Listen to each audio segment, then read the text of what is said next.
Hello दोस्तों, नमस्कार, जय हिंद। स्वागत है आपका हमारे इस यूट्यूब चैनल रिवीजन स्टडी पर। दोस्तों, आज हम बात करेंगे रेलवे ग्रुप डी 2021 के बारे में। कि दोस्तों, आप जैसे कि थंबनेल में देख पा रहे हैं कि आपके पास सिर्फ और सिर्फ 60 दिन का समय बचा है। तो इस 60 दिनों में हम किस प्रकार से तैयारी करें कि हमारा अच्छे से तैयारी हो जाए और साथ ही साथ आपका इस बार ग्रुप डी में सिलेक्शन हो जाए। तो सबसे पहले हमें क्या काम करना है? सबसे पहले यहाँ पर सिलेबस को देखना है कि आपका जो मैथ्स है वह 25 नंबर का मैथ्स आएगा। ठीक है दोस्तों। इसके बाद यहाँ पर आपका जो रीजनिंग है तो आपका रीजनिंग पूरा 30 मार्क का यहाँ पर रीजनिंग आने वाला है। साथ ही साथ साइंस की बात कर ले तो आपका 25 नंबर का साइंस आएगा और जीके का जो पोर्शन आएगा जिसमें करंट अफेयर और जीके दोनों मिलाकर आपका 20 नंबर का यहाँ रहने वाला है। तो आपका जो कुल नंबर होगा यहाँ पर आप देख सकते हैं 25 और 25 50 और ये 30 और 20 50, तो कुल यहाँ पर 100 नंबर का आपका पूरा पेपर रहने वाला है। तो सबसे पहले आपको क्या देखना है कि सिलेबस के अकॉर्डिंग आपको पढ़ाई करनी है, जिसमें से सबसे ज़्यादा महत्वपूर्ण चीज़ है साइंस। तो साइंस दोस्तों एक ऐसी चीज़ है कि यदि आपसे बन जाएगी तो आपके अच्छे में अच्छे नंबर आ जाएंगे। लेकिन यदि आपका साइंस का पोर्शन बहुत कमज़ोर है तो आप मान के चलिए कि आपको सिलेक्शन में बहुत ज़्यादा दिक्कत होने वाली है, क्योंकि आपके पास अभी 60 दिन का समय मतलब बचा हुआ है। कम से कम हम 60 दिनों तक यहाँ पर यदि अच्छे से तैयारी कर लेंगे तो आपका साइंस का पूरा पोर्शन कंप्लीट हो जाएगा। तो मैं आपको 2-3 बुक बताऊंगा, तो आप किसी भी बुक से यहाँ पर पढ़ सकते हैं। तो दोस्तों, सबसे बड़ा हमारा सवाल होता है कि जो साइंस में न्यूमेरिकल का पोर्शन आता है तो वह न्यूमेरिकल का पोर्शन कहाँ से आता है। क्योंकि दोस्तों, यदि आपसे न्यूमेरिकल नहीं बनेगा तो आप यह समझ लीजिए कि आपका परीक्षा में 4 से 5 क्वेश्चन गलत होने की पूरी संभावना है। तो न्यूमेरिकल को कैसे पढ़े और कहाँ से पढ़े? तो दोस्तों सबसे पहले हमें क्या काम करना है कि आपको एक बुक ले लेना है। जैसे आप साइंस पढ़ रहे हैं तो आप एक बुक ले लीजिए।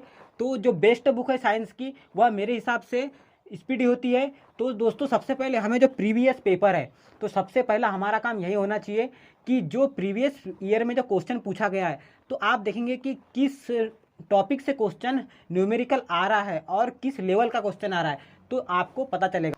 तो सबसे पहले आप देख सकते हैं साइंस में सबसे पहला काम अपना क्या होगा कि हम पिछले सालों के पेपर लगाए। ठीक है दोस्तों, पिछले सालों के पेपर लगाए और उसमें देखें कि किस प्रकार से साइंस का लेवल पूछा जा रहा है और कौन सा क्वेश्चन पूछा जा रहा है और किस यूनिट से क्वेश्चन पूछा जा रहा है। क्योंकि दोस्तों जो रेलवे बार बार क्वेश्चन रिपीट करता है और या रिपीट नहीं करेगा तो उसका डाटा चेंज कर देगा, लेकिन आपका कॉन्सेप्ट वही रहेगा। तो सबसे पहला आपको क्या काम करना है कि बेसिक आपको पहले पूरा क्लियर कर देना है। यदि आपका बेसिक क्लियर है तो आप आगे का पूरा मैथ्स तैयार कर सकते हैं।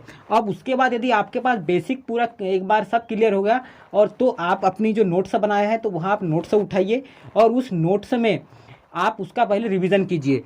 तो जैसे आप रिवीजन करेंगे तो आपका एक बार माइंड एकदम पूरे तरीके से उसको देख चुका होगा। और उसके बाद यदि आप क्या काम कर सकते हैं कि जो पिछले साल के पेपर लगाइए और पेपर में देखिए कि क्वेश्चन किस प्रकार का आ रहा है। और उसके बाद पेपर लगाने के बाद क्या काम करना है, आपको टेस्ट सीरीज पर जाना है। क्योंकि दोस्तों यदि हम अपनी क्षमता नहीं जांचेंगे तो हमको परीक्षा में बहुत ज़्यादा दिक्कत होने की संभावना है। तो दोस्तों कुछ बुकें हैं जो यहाँ पर मैं बताने जा रहा हूँ। तो यहाँ पर आप देख सकते हैं कि यहाँ पर जो पहली बुक है तो जो पहली बुक मैं आपको बताऊँगा तो वह रहेगी रुक्मणी प्रकाशन की। इसमें आपका प्रीवियस पेपर दिया हुआ है।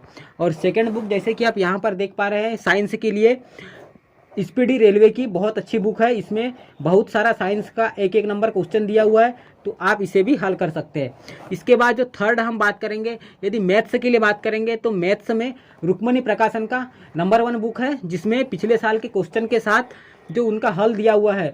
तो दोस्तों जो बार बार क्वेश्चन का कॉन्सेप्ट वही रिपीट होता है, सिर्फ आप लोगों को डाटा चेंज करके क्वेश्चन दे दिया जाता है। तो आप वह क्वेश्चन लगाइए। और साथ ही साथ जो जीके जीएस के लिए आप किसी एक टीचर को फॉलो कर सकते हैं या फिर आप महीने की मैगजीन ले सकते हैं। तो दोस्तों यही है सिलेक्शन का रास्ता। यदि आप एक बुक को 10 बार पढ़ोगे तो सिलेक्शन होगा। यदि एक बुक को आपने एक ही बार पढ़ा और फिर दूसरी बुक को पढ़ा तो दोस्तों आपका कॉन्सेप्ट क्लियर नहीं होगा, आपका बस दिमाग इधर उधर भागता जाएगा। तो दोस्तों आज की वीडियो बस यही थी कि हमें इन 60 दिनों की तैयारी कैसे करना है। ठीक है दोस्तों, तो इसी के साथ वीडियो को यहीं समाप्त करते हैं। यदि जिन दोस्तों ने अभी तक चैनल सब्सक्राइब नहीं किया है तो सब्सक्राइब जरूर कर लीजिए, क्योंकि दोस्तों हम कल से यहाँ पर शुरू करने जा रहे हैं साइंस की सीरीज, और साथ ही साथ मैथ्स की भी सीरीज स्टार्ट करने जा रहे हैं, जिसमें हम आपको पर डे 20 से 30 क्वेश्चन भी करवाएंगे और साथ में बेसिक टू हाई लेवल तक क्वेश्चन रहेंगे। ठीक है दोस्तों, तो इसी के साथ वीडियो को यहीं समाप्त करते हैं। तब तक के लिए जय हिंद, जय भारत।